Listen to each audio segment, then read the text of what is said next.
I never thought I'd be sitting across from a notary public, watching my own daughter-in-law smile like she'd already won. But I'm getting ahead of myself. Let me start where it really began. On a Tuesday afternoon in October, when my son came over uninvited and sat down at my kitchen table like he owned the place. I was 69 years old. I lived alone in the house my late husband Roy and I had bought in 1987, a three-bedroom colonial in Clover Ridge, Ohio, with a front porch I'd painted blue twice, and a backyard garden that was the envy of every woman in my Thursday walking group. I was not lonely. I was not struggling. I drove myself to the grocery store. I managed my own finances. I volunteered every second Saturday at the food pantry on Maple Street. I had a life. A good one. My son.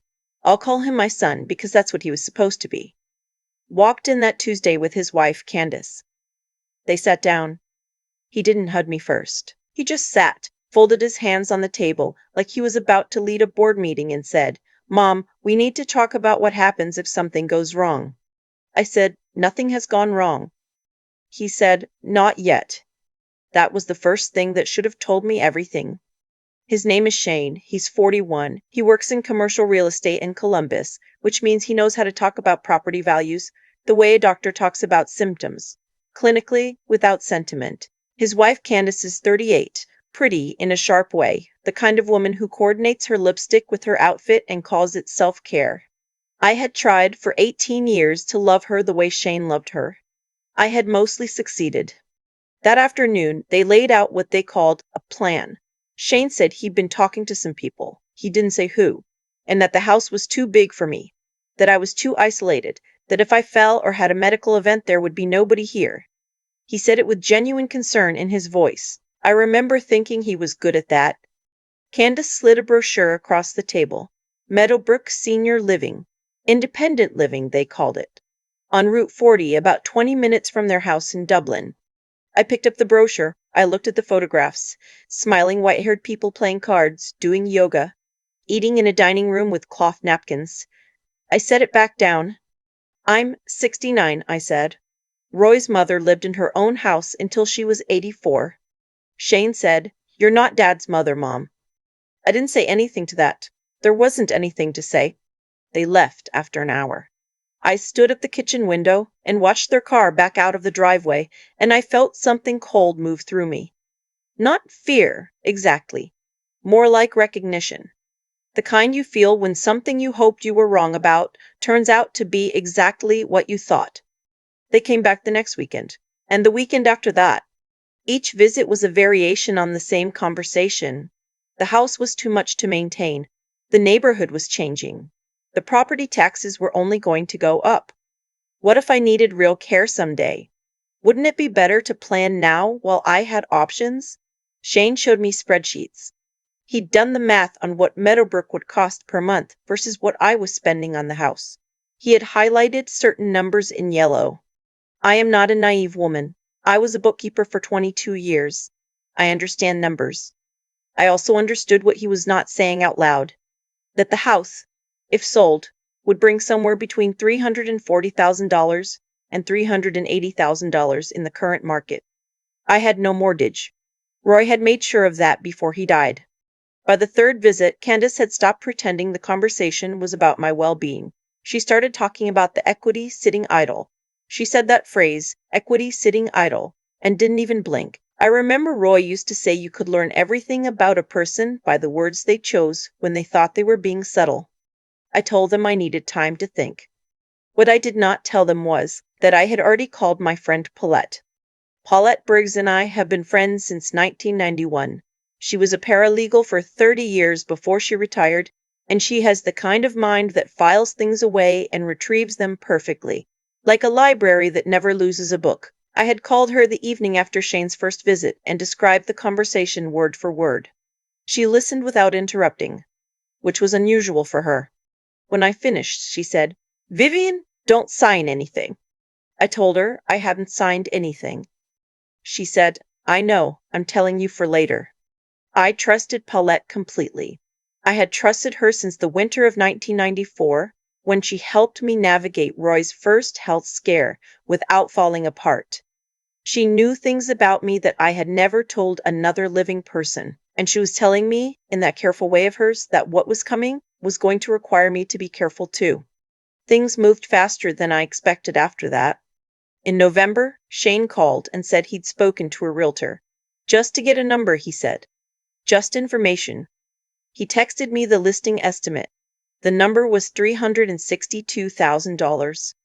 He followed it with a message that said, "This could be your financial security, Mom. Think about what you could do with this." I stared at that text for a long time. Then I forwarded it to Paulette. She called me back within 10 minutes. She said, "He hired a realtor for your house without asking you?" I said, "He says it was just an estimate." She said, "Vivian, that's not how estimates work." I had already started to understand that Shane and Candace had a timeline I wasn't aware of. Small things began to add up. Candace mentioned casually at Thanksgiving that she'd looked into what my Medicare would cover at Meadowbrook. Shane asked me, in what he probably thought was a natural way, whether I had the deed to the house somewhere accessible. He said it was just good to know where important documents were. I said I had everything organized. I said Roy had always been meticulous about paperwork, and I had learned from him. What I didn't say was that the week before, I had driven downtown to the office of an attorney named Gerald Hutchins, who had been recommended to me by Paulette, who knew him from her years in legal work. Gerald was in his late 50s, unhurried, with reading glasses he was always misplacing, and he had listened to me for an hour and a half without once making me feel like a confused old woman. He had asked me questions, good ones. Who held power of attorney? Nobody at that point. Was I on any medications that affected my cognition? No. Did I have a current will? I did, but it was 11 years old and needed updating. Had I made any verbal agreements with my son or anyone else about the property? No. Gerald said, "Good. Let's make sure it stays that way." We spent 2 sessions updating my will, establishing a revocable living trust in my name, and documenting very carefully that I was of sound mind and acting entirely of my own free will. Gerald had his assistant present both times as a witness. He explained everything to me twice without being asked. I left his office feeling, for the first time in weeks, like I was standing on solid ground. Christmas came and went. It was strained. Candace talked about Meadowbrook over dessert. They had a 2-bedroom unit available in the spring, she said. She'd gotten on the waiting list, she told me, just to hold the option open. She said this like it was a favor. I said, "Candace, I didn't ask you to do that." She said, "I know, but these things fill up fast." Shane looked at his plate. In January, they came over on a Sunday and brought a folder. Inside the folder were documents. Shane laid them out on the kitchen table and explained each one. There was a listing agreement with a real estate agency. There was a disclosure form. There was something about a power of attorney that he explained briefly and vaguely. He had a pen ready. I looked at the documents. I looked at my son. He said, "We just need you to sign so we can get the process started. It doesn't mean anything is final." I picked up the pen. I said, "Can I keep copies of these?" He said, of course, the agency would send them. He said it quickly, which meant he didn't want me reading them too slowly. I signed each document where he indicated. I did it calmly. My hand didn't shake. Shane exhaled. Candace smiled. They left within 20 minutes, like they had somewhere to be. Maybe they did. Maybe they were going somewhere to celebrate. What they didn't know, what I had not told them, was that I had called Gerald the previous Friday and told him what I expected to happen on Sunday. Gerald had said, "Sign whatever they bring you." I said, "Are you sure?" He said, "Sign it, and call me Sunday night." I called him Sunday night. I read him every document over the phone, because I had made my own copies before Shane arrived, on the little printer I kept in the back bedroom. Gerald listened. When I finished reading, he was quiet for a moment. Then he said, "Good, now we have everything we need." The listing went live in February. I know, because I looked it up online. They had used a photograph of the front of my house that must have been taken without my knowledge. A wide shot from the street, bare trees, winter light. The listing said motivated seller and gave a price of $355,000. I forwarded the link to Gerald. He forwarded it to the Ohio Department of Commerce. I had not fully understood until Gerald explained to me in our next meeting the specific nature of what Shane and Candace had done. The power of attorney document I had signed was not a general power of attorney. It was worded, cleverly, Gerald said, by someone who knew what they were doing, to give Shane authority over real property transactions in my name. Combined with the listing agreement, it created the appearance that I had authorized the sale of my house. What it did not account for was the revocable living trust Gerald and I had established in December, which held the property. You cannot sell a property held in trust by presenting a power of attorney signed by the grantor, not without the trustee's explicit consent. Gerald was the trustee, and Gerald had not consented to anything. There was also the matter of the listing itself. A real estate agent is required, under Ohio law, to verify that the person authorizing a sale has the legal right to do so. This one had not done that. Gerald had a letter drafted within the week. I want to be honest, I did not fully grasp all of this in real time. Gerald walked me through it in plain language, patiently, and I took notes in the small spiral notebook I'd started keeping in November. But I understood the essential shape of it. My son had tried to sell my house without my real consent, using documents I had signed without understanding while I was alive and living in it. In Ohio, depending on how a prosecutor looked at it, that could be a lot of things. Exploitation of an elderly adult was one of them. I asked Gerald whether Candace was exposed too. He said she was present for every conversation and facilitated the listing. She's not invisible in this.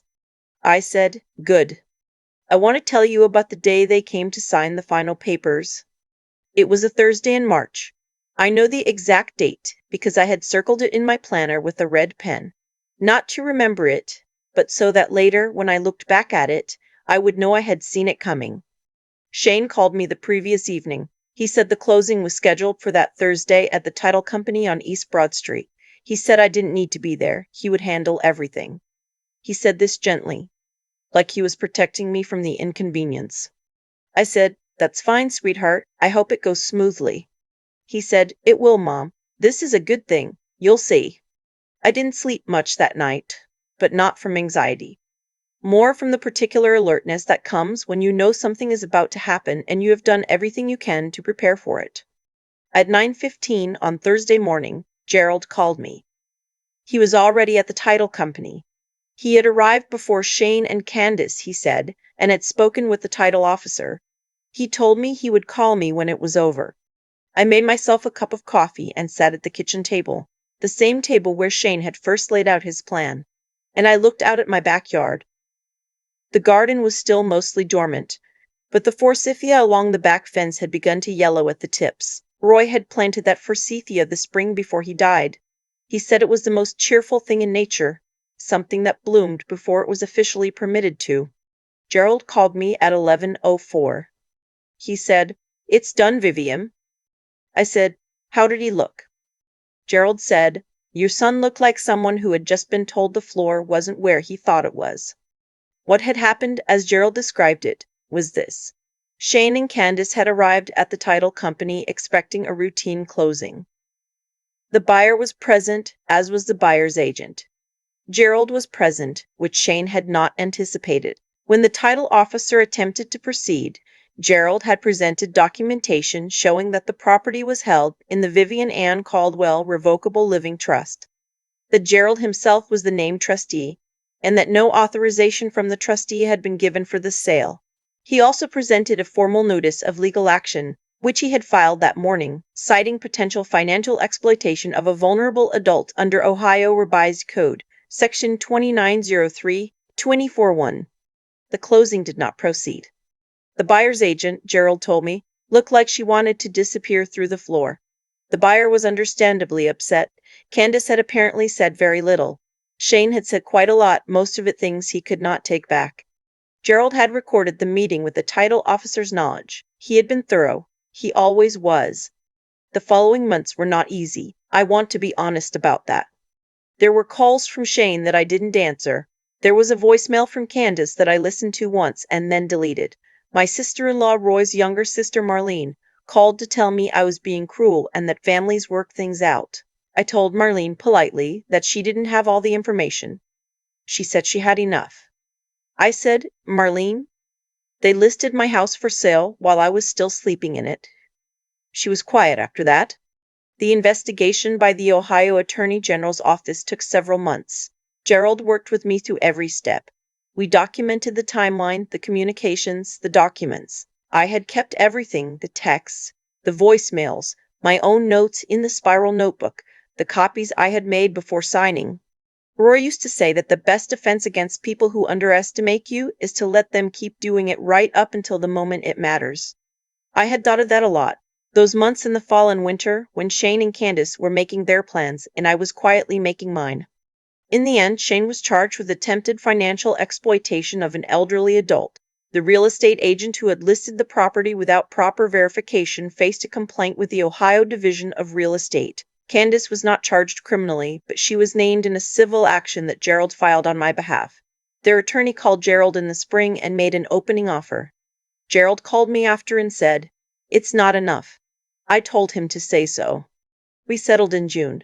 I will not share the number. What I will say is that it was enough and it was right, and Gerald took a very reasonable percentage. The first warm weekend after everything was resolved, I drove to the garden center out on State Route 62 and bought 6 rose bushes, 3 for the south bed by the fence, 3 for the corner by the back steps.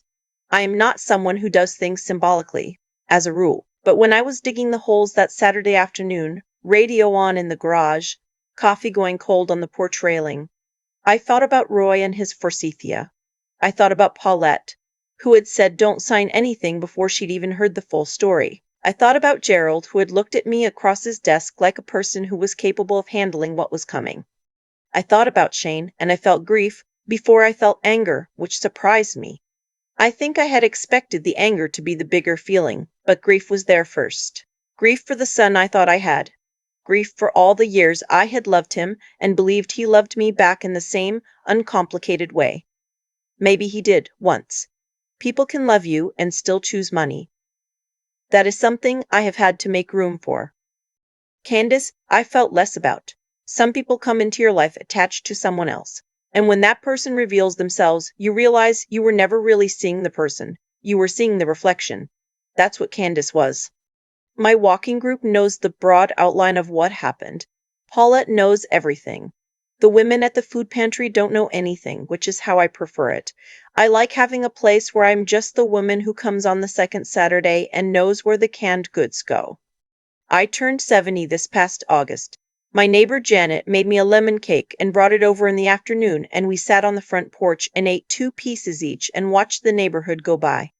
It was a good birthday. Quiet, the way good things often are. My house is not for sale. My forsythia is in full bloom every March, whether or not it is official permission. My garden, this summer, is the best it's ever been. I did not need my son to take care of me. I needed him to trust that I could take care of myself. That's a small thing to ask of someone you raised. It turns out it was too much. But I am still here, and the roses I planted that June are coming back stronger this year than they were last year.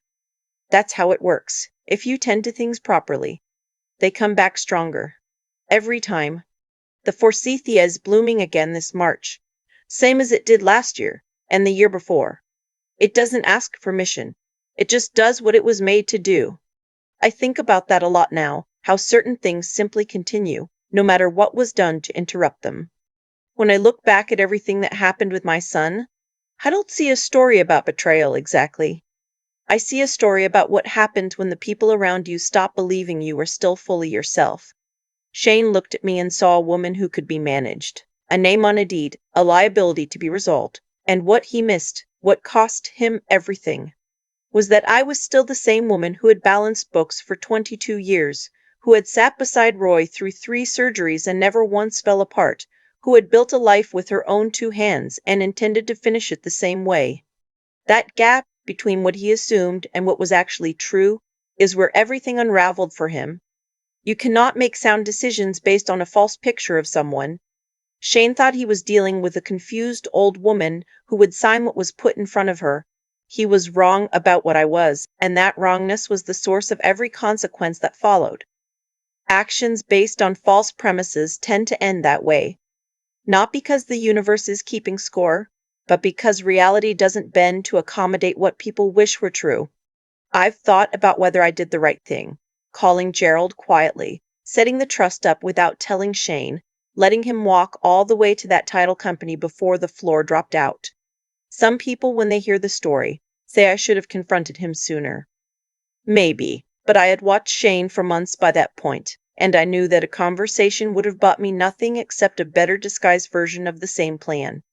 He needed to believe he had already won. That was the only way to demonstrate, fully and legally, what he had actually done. What Gerald gave me was not just legal protection, it was the chance to think clearly when everything around me was designed to make me feel rushed and confused and grateful for being managed. That clarity, the ability to slow down, gather information, and act from a place of understanding rather than panic, that was what protected me in the end. Not luck, not someone riding in to rescue me. My own ability to think and to find the right people to think alongside me. And then there was Paulette. She said don't sign anything before she even knew the full story. That is what real loyalty looks like. Not the kind that tells you what you want to hear, but the kind that warns you before you need to be warned. I had built that friendship over 30 years of showing up, being honest, being someone worth trusting. You don't manufacture that in a crisis. You build it slowly, long before you need it. What I want to say to anyone who is sitting where I was sitting, at a kitchen table with papers in front of them and someone they love telling them to just sign, is this: your age is not your vulnerability. The people who treat it that way are wrong about you. Your mind still works. Your instincts still matter. The fact that someone is younger, or louder, or more certain, does not mean they are right. I turned 70 in August. I planted roses in June. My house is not for sale. Some things continue, no matter what was done to interrupt them.